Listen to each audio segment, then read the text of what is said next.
Hello one and all, and welcome to Behind the Glass, your weekly automotive podcast hosted by two rather uninformed enthusiasts. No. I'm Sam from the YouTube channel Seen Through Glass. I'm Tony from Gravelwood Car Sales. And you can watch us each week on YouTube. You can also listen to us on Apple Podcasts, Spotify, and most podcast players. We hope you enjoy the episode.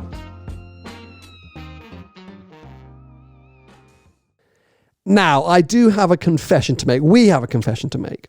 Our live viewers from Recast will know already that this episode was actually recorded about 10 days ago. At least. At least. And I wanted to clear that up. I wanted to get that out there early on. Yeah. Because sometimes when we've done this in the past, we've said things that have then become dated very quickly. They're not relevant anymore. So I'm worried that we're going to chat about something in this episode and people are going to be like, what are they on about? Like, do they not read the news?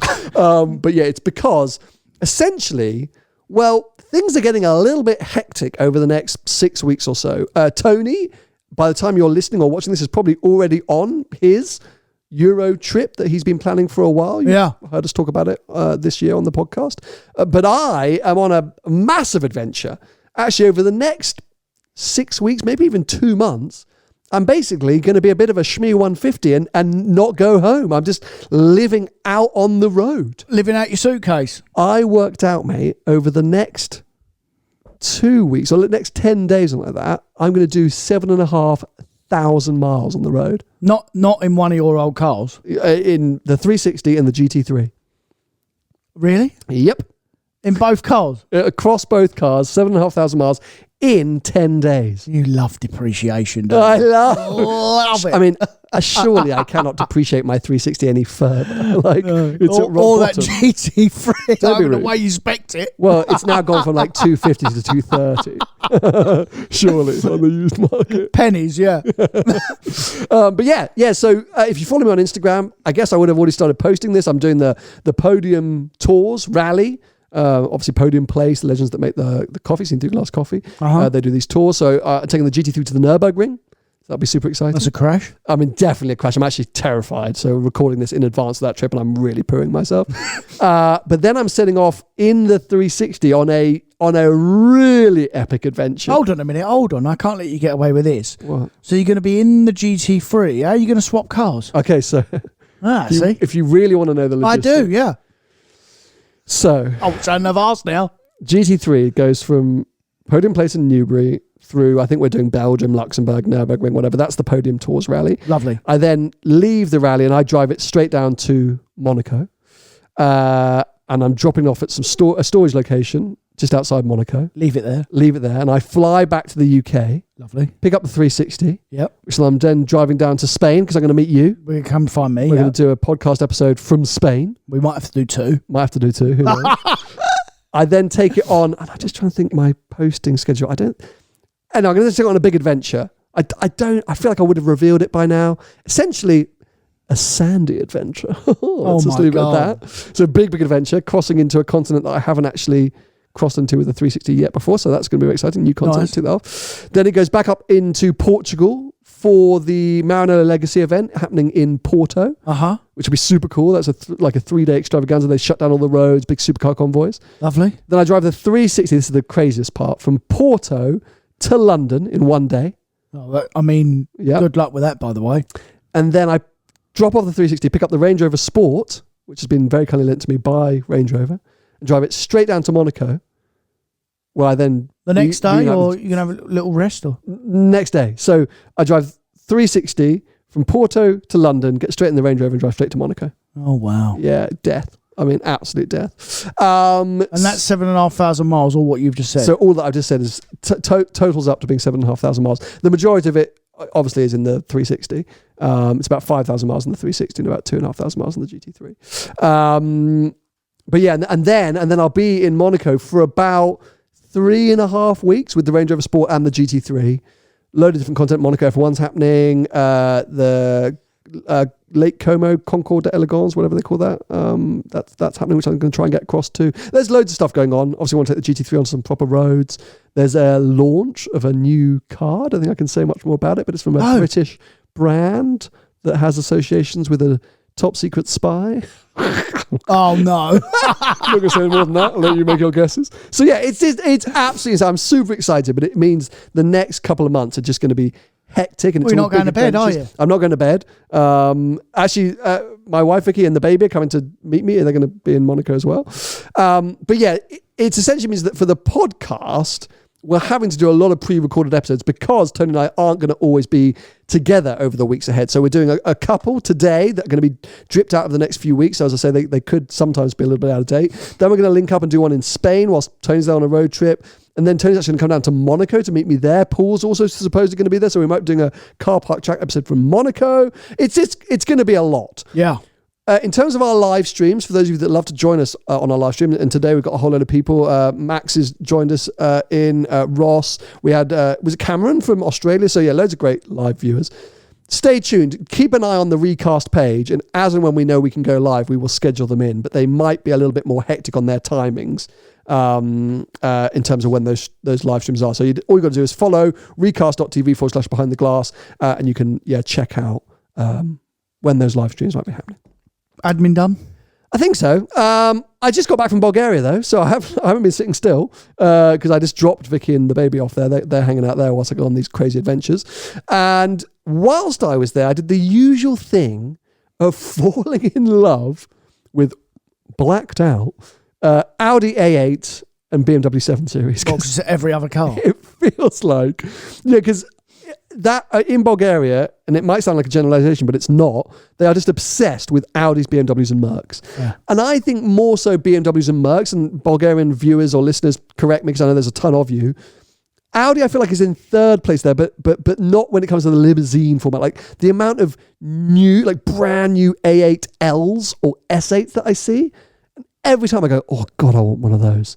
They just look really good there. Nowhere else in the world do I ever want a big limousine, BMW or Audi, even an S-Class, except when I'm in Bulgaria. Right. Do those cars do anything for you? Well, I saw one the other day, actually. You don't see loads and loads of them, but I saw one the other day, and I'm not being stereotypical. That's all right, you can go with that. Yeah. Let's see what you say after. But the driver did look of Bulgarian Albanian type. And, well, now I'm feeling wait. a bit attacked. No, don't feel attacked. But it really suited him. And I thought, actually, that is a car for you. Like, that's like, I'd look stupid in that car. You would. No, yes, you would. You would. I would as well. I think I'd look all right in the back. It's a Fugs car. Is it? Yes. So are you saying all Bulgarians and Albanians are thugs? No, but like, they look like proper men, don't they? Like, yes. You know what I mean? Like, all Eastern European men, like, we're all like wussies. We're pansies. In general, English men, like, there's some Tyson Fury's a proper man, but there's a few, all right. But all Eastern European men, they look like they're going to rip your head off. Yeah, if I had an insecurity in my marriage, it's that there's always a question of me thinking, does Vicky actually, would she have preferred to be with a Bulgarian man to look after her burglar comes?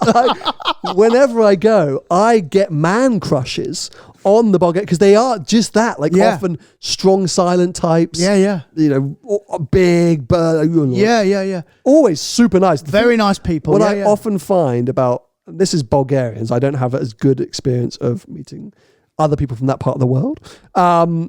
They are really cuddly bears, as in like they might come across like they're going to kill you, but they are the sweetest people. I love the Bulgarians that I know are amazing people. But yeah, I am not that. I'm a little effeminate, pretty camp, over the top, you know. Really awkward. I launch in going, hello, I'd love a flat white. And they just go, can I have some oat milk with that, please? Literally, bang, there's your coffee. Yeah. So yeah, I would suit the back of an S-Class A8 7 Series. Yeah. I think you're right that maybe you wouldn't suit either the front or the back. Me, no. But I disagree that you have to be thuggish to drive. I think it's a chauffeur vehicle, right?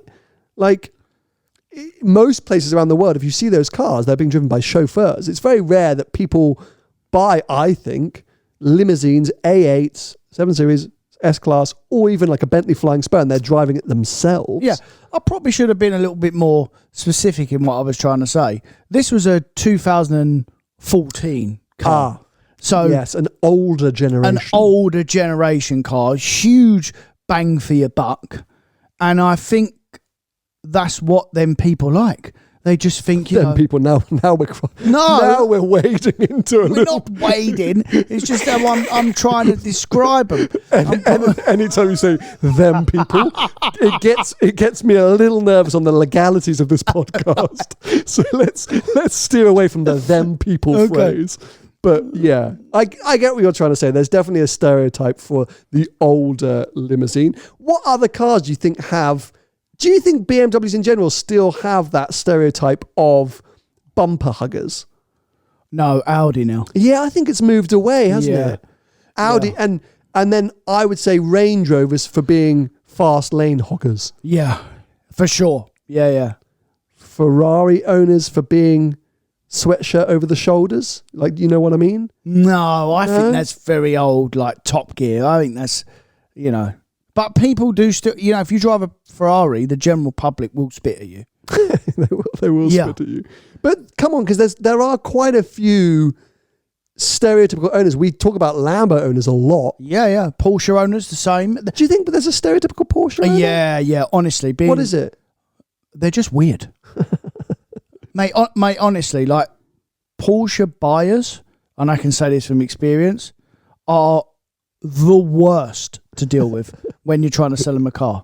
You know, you are a Porsche customer as well. Yeah, I do. And I'm like the complete opposite because of my job, I just go, yeah, I'll have it. And I'm a big Porsche customer, but in general, especially older Porsches, I mean, they lay on the floor and look at the nuts and bolts. Yes. But I will also just call you up and pull you up on something because I have heard you buying a car and you do not go, all right, mate, yeah, I'll take that one.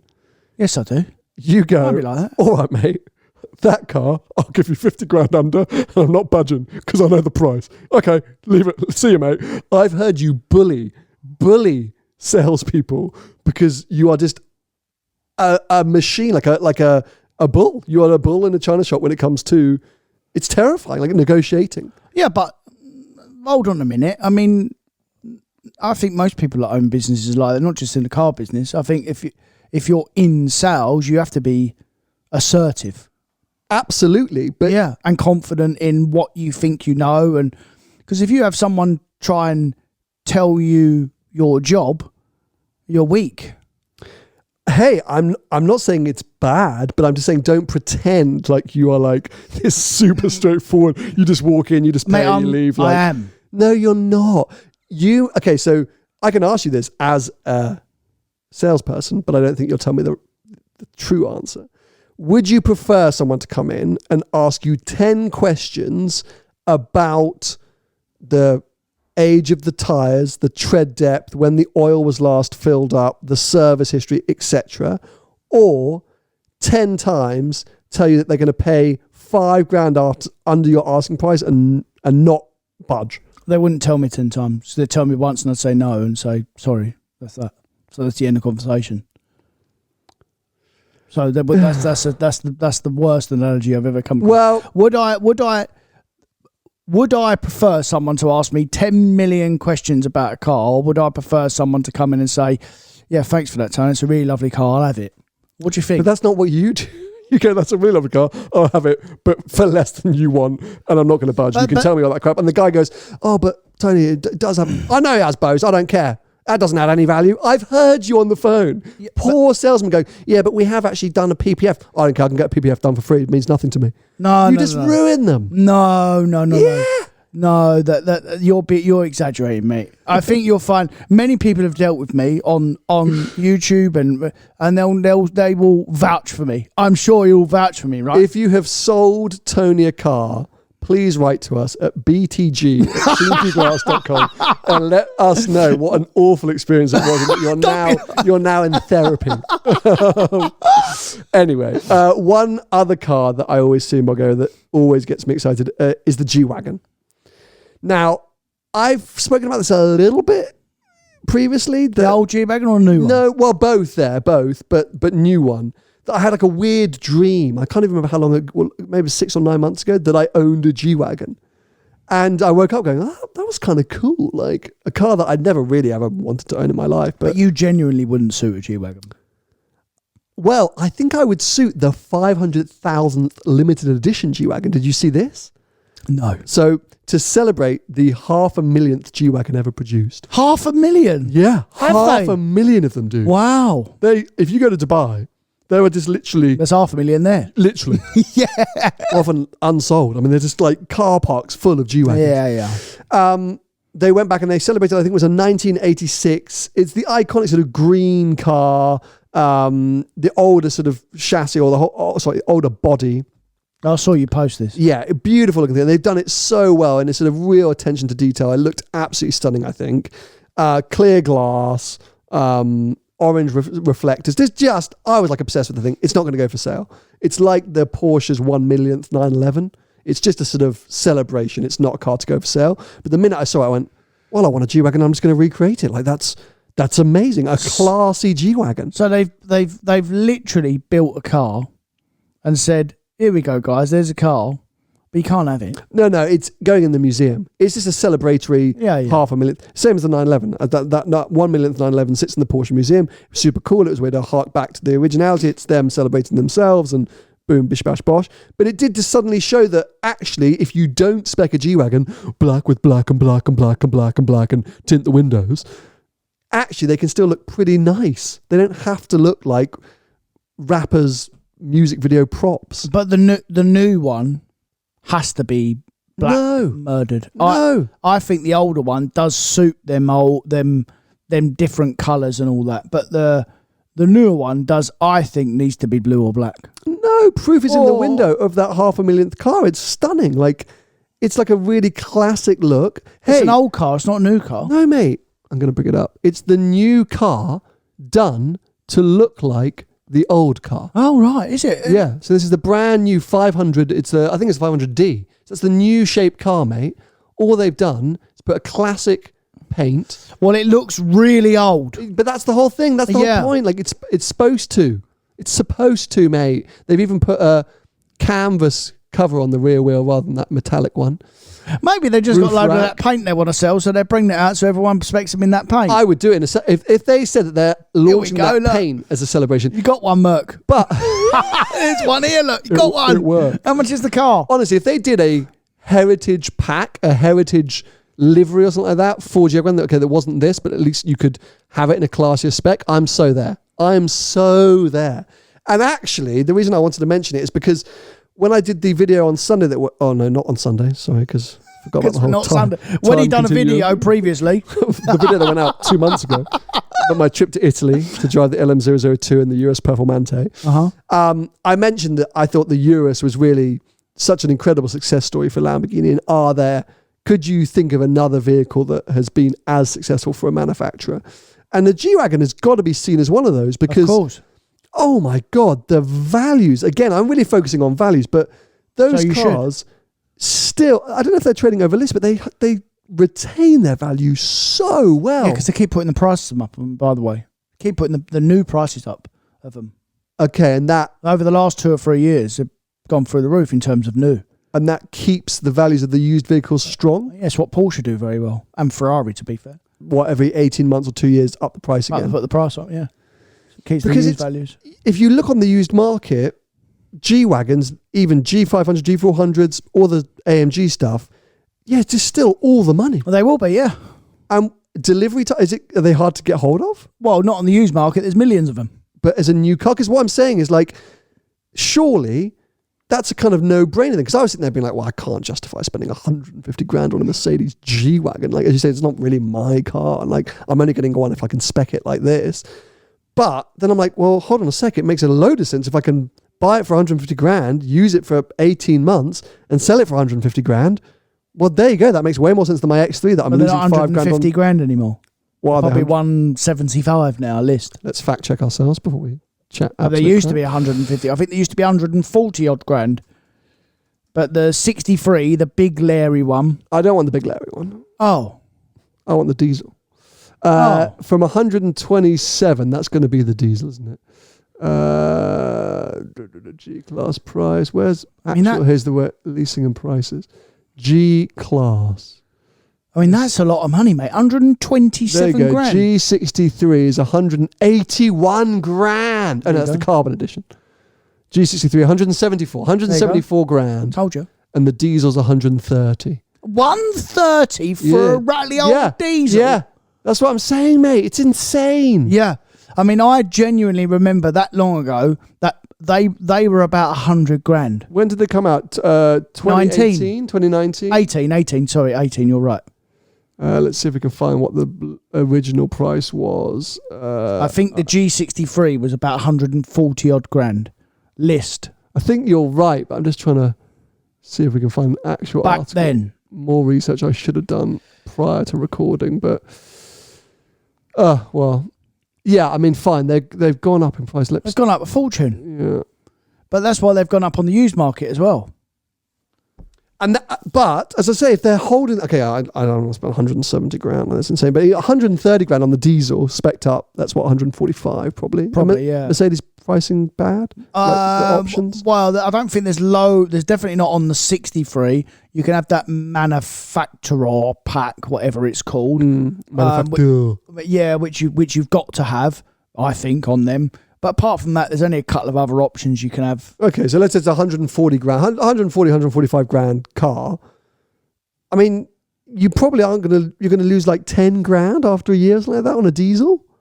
Oh, maybe. I mean, I know you'd lose more than that if you're selling it to a dealer. I don't know. I'm just going like, hold on a second. I'm suddenly able to justify buying a G Wagon.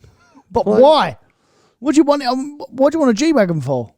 You just like the look of it. It's cool, isn't it? But hold on a minute, aren't you a JLR Land Rover customer? Defender, but the problem is they don't. They do a heritage one.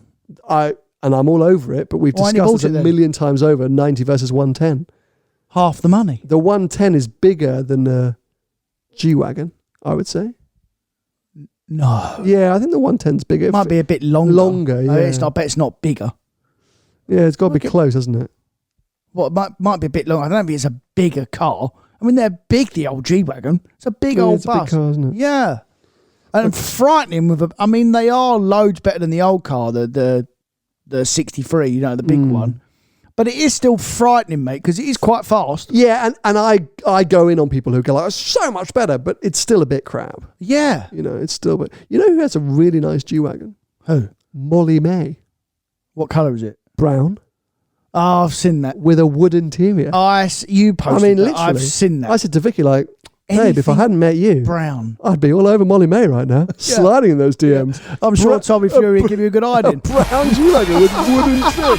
I was like, Molly May, where have you been all my life? Okay, well, yeah, I'm obviously not going to get a G-Wagon, but... or get anywhere near Molly May. No, I don't want to try. I mean, I just want her car. I will be honest, she's not really my type, but I'm really into her choices in vehicles. Anyway, let's move on. You did actually mention something there which I wanted to pick up on, which is in general car values, right? Because Porsche increasing their prices again. By the way, again. No. As in over the last 2 or 3 years, all they've done. Yeah. Well, but I mean, they all have to be fair. Whether it is manufacturers upping the price of an existing model or cars coming out and inherently being way more expensive than the model they're replacing, it just feels like in general new cars are becoming more and more expensive. Oh, they are, yeah. Why? I think mainly because they're not making the numbers they were. So you don't get the discounts you used to get, because obviously there was millions of them in a field, and you'd walk into these, especially the German brands, you'd walk in and they'd say how many do you want and how much discount do you want. Whereas now you might get a little bit on certain cars, but it's nowhere near the 15% and the 10% that you used to get. You might get like 3% or 5%. As a punter, I'm talking about, as a retail punter. You'll get the odd one. But don't forget, like I've said to you all before, buying a car on discount isn't always good, because you're all retail punters. And if you're getting 10% off, so is everyone else. So it's not cheap, if you see what I mean. So now I think what they're doing now, these manufacturers, they're making less cars, making the same amount of money because they're not murdering them away. And that will be partly because there's still a parts problem. It's getting better, but there is still a supply problem. Okay, so a few questions off the back of that. So do you think, therefore, if that's what you believe, do you think that there'll be a price correction in the future? Up or down? Down. As in, if they are upping their prices because, they're making less cars or they're not able to make as many cars, once supply returns, part supply returns to normal and they're able to up their production to normal numbers, do they then go, hey guys, the new GT3 is $5,000 less? Well, I mean, no, not the GT3 is a bad example, but mass-produced cars, and this is what we've all got to be a bit careful of. And who knows what these manufacturers are up to, because they change their mind, like we drink water. They literally change their mind every other week on what path they're going down and how they're going to do things and what they're going to do next week. From a used car retailer and from a punter point of view, you better hope they don't. Because if they decide to make loads and loads and loads and loads of cars again and do these huge discounts like they used to do, your cars are all going to have huge correction. Everyone that's in a car, used car, will have, because it's got to be, because it's always come from the top and it always will do. It'll come from new car prices and then it filters down. So, and then you have the supply and demand bit. Because everything is the supply and demand. Every industry works on supply and demand.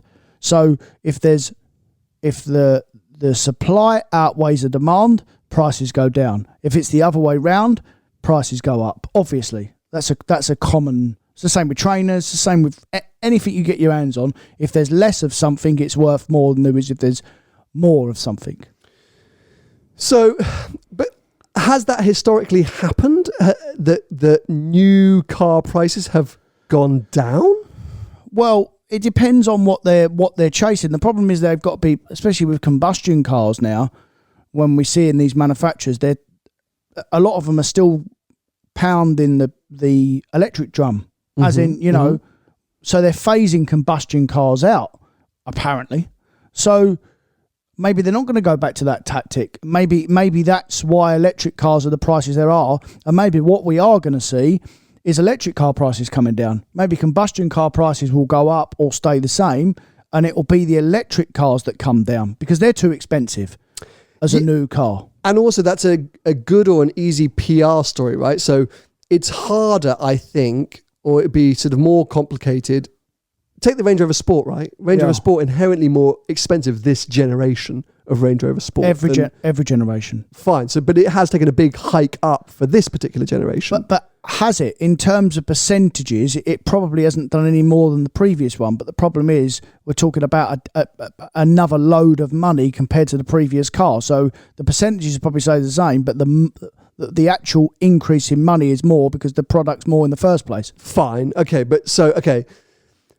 My point being, it's hard for the next generation Range Rover Sport, if this one is $100,000, to suddenly come out and go, right, the new Range Rover Sport from $85,000. You'd be like, why is it cheap? Do you not think that's harder than a good PR story, which is introducing cheaper and more affordable EVs? Because that's a positive PR story. If Mercedes come out with a new GLE that can do 500 miles and it costs from just £27,000, that's a great story, rather than the confusion or complication of making a product cheaper suddenly. But that will be the story, mate, because that's the only reason why they're going to sell cars. And obviously there needs to be, at some point, if everyone's going to go EV, or the governments want people to go EV, there will need to be some sort of incentivization to buy a used one, because at the moment there isn't any. There's nothing. And if that's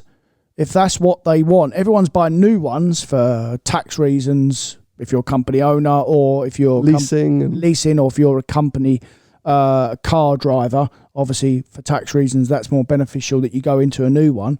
But when on the used market, then benefits change. They're not the same as when you buy the new one. So there are still benefits, but the benefits are greater when they're new, obviously, when they're brand spanking new. So I've always said I think that the electric car market should be cheaper than combustion cars for it to work, because like we've said before, they're a worse product. And I think that this is probably the market that they're going down now, where they're slowly increasing combustion cars, mainly because don't forget, all of these brands, they've all got huge networks within all the countries they represent, right? Mm-hmm. So if they suddenly come out, and you use a Range Rover Sport as an example, if they suddenly come out and say the new Range Rover Sport is 85 grand, they're basically shafting their whole used car network as well, that they all partly own and partly fund. So that would be stupid of them to do that, obviously, because they're going to ruin their network. So I don't think they're going to do that for that reason, because behind the scenes, as we always like to say, there's so much money involved rolling around that the manufacturers support, even on used level. All right, it's an internal funding system, but they're still supporting it. That would go pop, basically. Well, first things first, I think we have to, and we can stop saying that EVs are an inferior product. I think we've agreed for quite a while that the EVs I didn't mean it like that. Sure, inferior choice in your mind. Yeah, inferior choice in your mind. But yeah, I mean, I think basically what you're trying to say, or the simple answer is, are new car prices going to continue to increase for combustion engine vehicles? We think so, yes. Like that, we're just going to continue to see new combustion engine cars become more and more expensive. You know, the Revuelto supposedly going to be £500,000.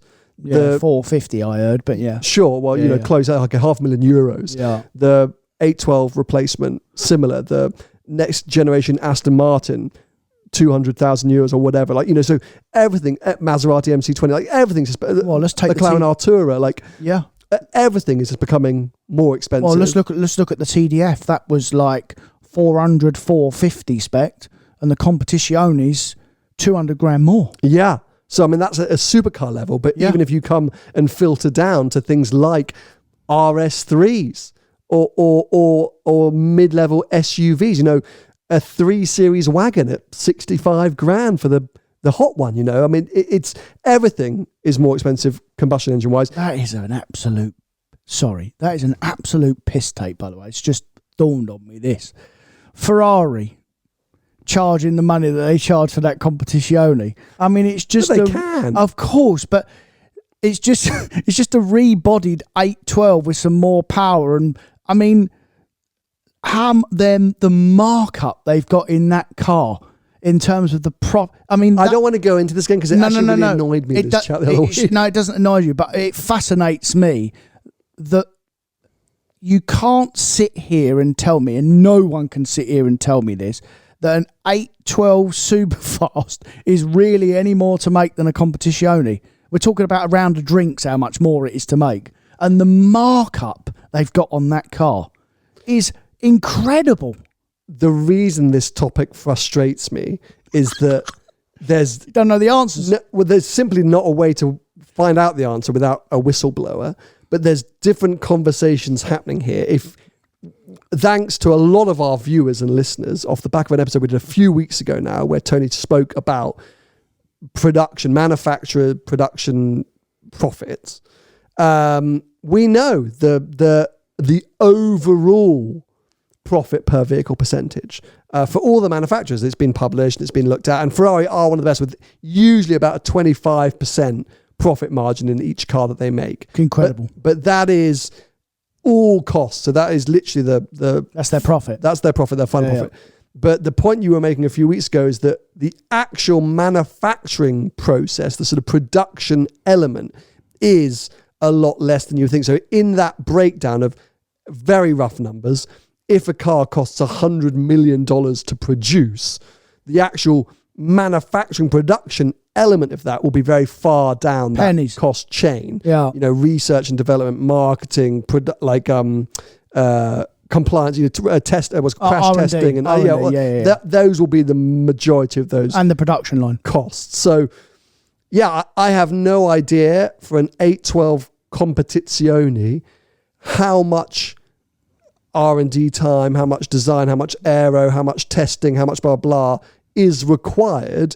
But you've got to think, because they're taking an existing model and tweaking it, it's far less than the existing model. Yeah, it's a round of drinks, mate. And Ferrari just did, because, put a limited number on it. They're all at it. And if the TDF sold on the used market immediately for €1 million, why on earth wouldn't we price its successor at $750,000? Like, it makes sense. But they're all at it. Not just Ferrari. Of course. They're all at it, just in different numbers. The thing that I thought was ludicrous, so talking about, increased pricing, blah, blah, did you see the new Cayenne that just got launched? Taycan inside. Okay. I know. And mainly new interior. From the outside, it looks very similar, but mainly new interior, and then slightly different powertrains and things like that, weren't there? I need to actually do a little bit more research. There was a V8 in the S. Yeah, I need to look exactly the breakdown. Is that coming to the UK though? I believe. Okay. But cool. I went online to spec one up. The amount of options available for the Cayenne is sickening. 15% price hike Porsche have done on all options. 15%. So you've got a more expensive vehicle with more expensive options. Yeah. And as I say, if you go on the Porsche configurator and sit down, I should actually have looked. Oh, you got to sit down. Mate, it goes on forever. Yeah. So you're starting with your, whatever it is, 80 grand Cayenne S or whatever. You are at and over 100 grand in the blink of an eye. Genius. It is genius, like absolute genius, but mind-boggling and shocking. Yeah. And I actually think Porsche are becoming the worst at it. So they're earning money. Sure. But as you just said, when we're talking about the G Wagon, Mercedes and many of the German manufacturers now offer these packs or simplify things so that the options are grouped together. It's very hard to literally just go through and tick and add. Well, with Porsche, it's just infinite and endless. Well, the three big German brands, Merc, Audi, and BMW, that's what they do. They offer packs. But Porsche don't offer packs, same as Ferrari. You don't get packs, same as Lamborghini. You do get some packs actually with Lamborghini, but there's nowhere near. Sorry to interrupt you. There's nowhere near as many options. Of course for not. Porsche, Lamborghini as Porsche offer. No. Sorry, for Ferrari, Lamborghini, Porsche offer. I think they must be one manufacturer with the most options available for any vehicle. Yeah, possibly. Yeah, because most of them don't do it like that now. They offer like packs. Yeah, exactly what I was saying. I'm actually going to bring up the configurator now because it is just so insane. I mean, it's literally like printing money. It's, as you said, it's genius. But genius. So the cheapest new Cayenne is just the base Cayenne. It's starting at, in the UK, £67,400. That's the bog standard Cayenne. So you think, all right, 3 litre car. That's not too bad. It's got steering wheel. And you can have wheels. it for cost free, white or black. But the minute you want a colour, the cheapest colours are £900, or you can go up to the special colours, which are £2,000. Yeah. So let's go with a nice blue, a standard blue for nice blue for £900. Why Doom not? blue, we call that. Now wheels, your standard equipment wheels are 20-inch wheel. No, you want 22s on that. Well, firstly, just to change to another 20-inch wheel is either £400 or £700. But you're right, you can go up to a 21-inch and you can go all the way up to a 22-inch. Yeah. Now, I know you're going to want a 22-inch, but this is just a Cayenne. It's not a Cayenne. So let's say we're playing a little bit sensible. We're going to go for a 21-inch. So I'm going to go this one. It's a £2,000 21-inch wheel. Nothing spectacular, but something that my mum or dad might like. Moving on, we get into the interiors. You have a standard partial leather black interior. If you want to change anything, you've got to pay £140 to add a bit of beige. Cheap. Not to 140 quid's cheap. Yeah, that's cheap. Just to add a little bit of beige. I don't think to the seats, but the minute you want full leather, $2,500 or $3,000. The minute you want full leather, it's cheap. No, mate, come on, $3,000. So let's say that we don't want to do that. Yeah, because we're tight asses. Yeah, but I think not full leather. I'm already upset. Yeah. And then we're going to go comfort seats are standard. If you want to add in the 14-way electric, that's £800. Right. Adaptive sport seats are £1,000. And then you can go heated seats, ventilated seats front and rear, massage function front and rear. That's all £1,000 or £2,000. Lovely. Going on, you then get into the exterior options, exterior packages. You can have 3 different exterior packages ranging from $1,000 up to $6,000 for the carbon design pack.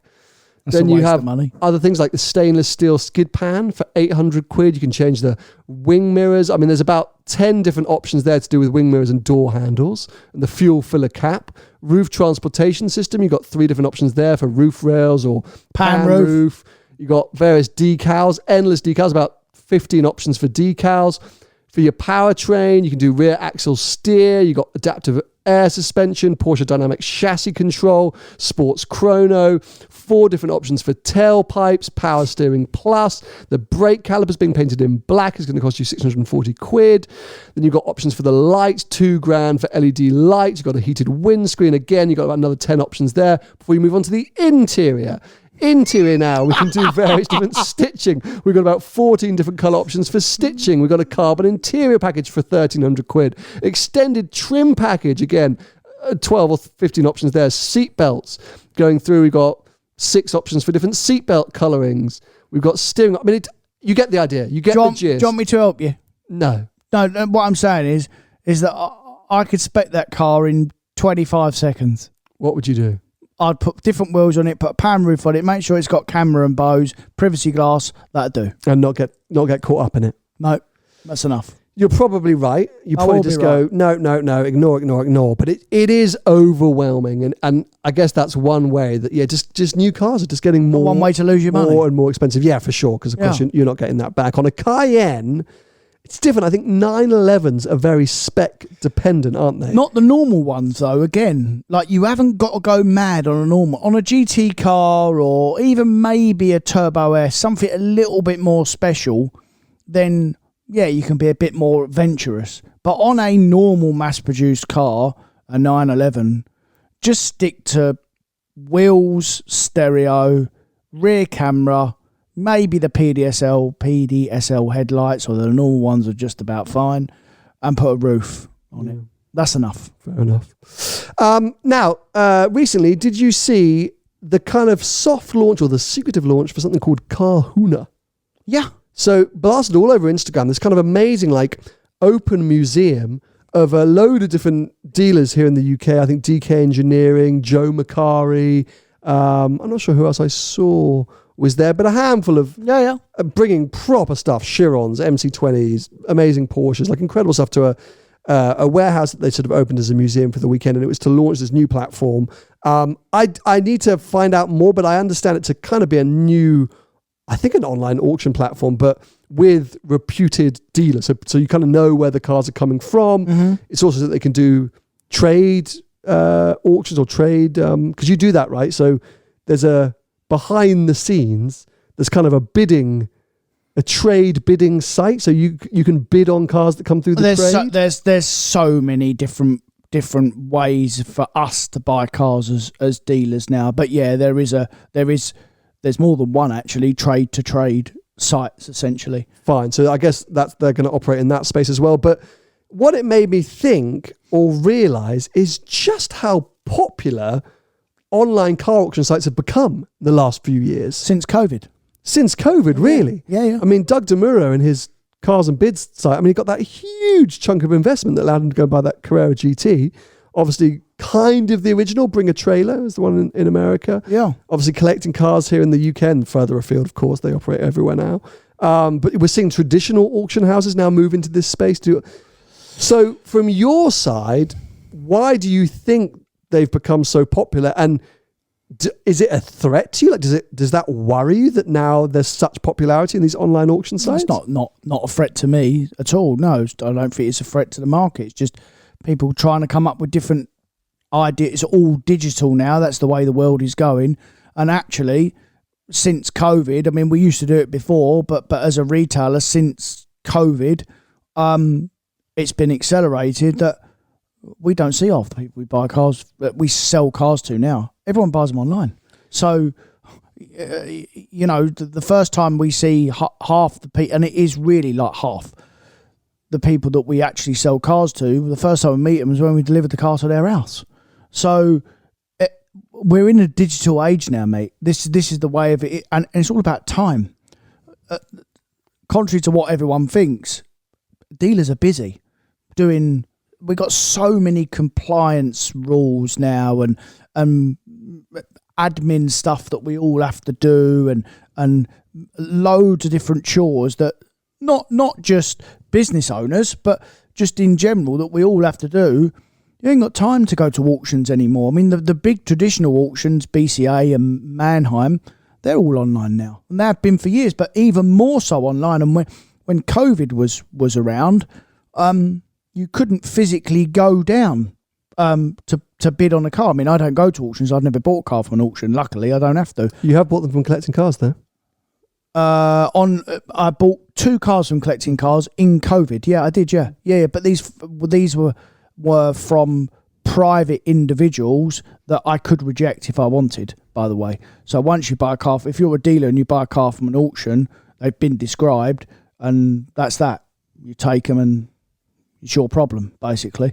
Whereas when you buy from somewhere like Collecting Cars, if it's been misdescribed and it's not what you'd expect, you don't buy the car.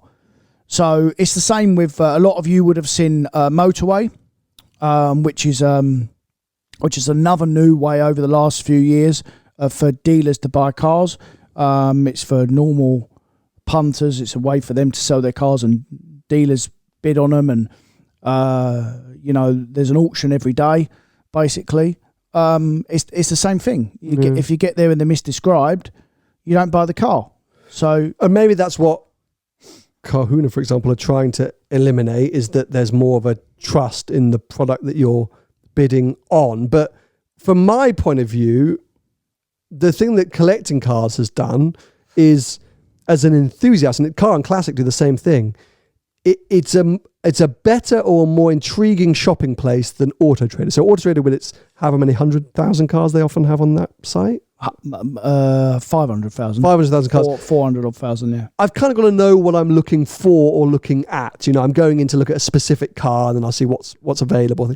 Whereas I can pop on Collecting Cars and have a bit of a browse and think, oh God, I'd love one of those. I thought, well, that's nice. No, I'm going to keep an eye on that when that comes up to auction. And maybe it's not something that I would have gone out to look to buy, but because I see it, I'm like, oh, that looks lovely. And these online auction sites or online listing masses, that's not a word, but you know what I mean? Like, do you not, is that not an area where you're getting more competition for eyes on stock? As in, are people coming to your listings as much as they did, or are they being distracted by these new sites that are offering juicier stuff? Do you see what I'm saying? Well, it depends on what market you're in. I mean, Collecting Cars, as far as I'm concerned, is quite niche. It's not for the mass market. Fair. I totally agreed. Auto Trader is for everyone, and the biggest advertiser in the country by a mile. It's not even close. And to let you all in a little secret, it's how most dealers in the country price their cars up. Yeah. They'll look at the pricings on Auto Trader. Look at the prices and work back their margin from that. I mean, most good dealers know what a car's worth anyway, or have a very, very good idea, and they won't be far away by knowing what's in their head. Obviously, if they do similar stuff every day, they know what they're worth because they know what they can sell them for. But sorry, go on. No. But Auto Trader, it for us is quite a good barometer of what they're advertised for, but that doesn't mean that's what they're worth. It's what they're advertised for, and what they sell for are two different things, which is another reason why we have a margin, because otherwise we wouldn't make any money, would we? So, Collecting Cars and all these other online platforms, and I like what Collecting Cars have done. The lads there, they've done a fantastic job. I've had dealings with them before. I've bought cars from there. I've spoke about selling cars from there. From my point of view as a retailer, it doesn't make any sense for me to sell a car on there because there's so many other things involved in my job, which makes more sense for me to sell the car myself, as in finance, part exchange, warranties. I can earn money off all of them products. Whereas if I just bin a car off in the auction, well, I'm not going to earn anything. I'm just going to get my money back. What's the point in that?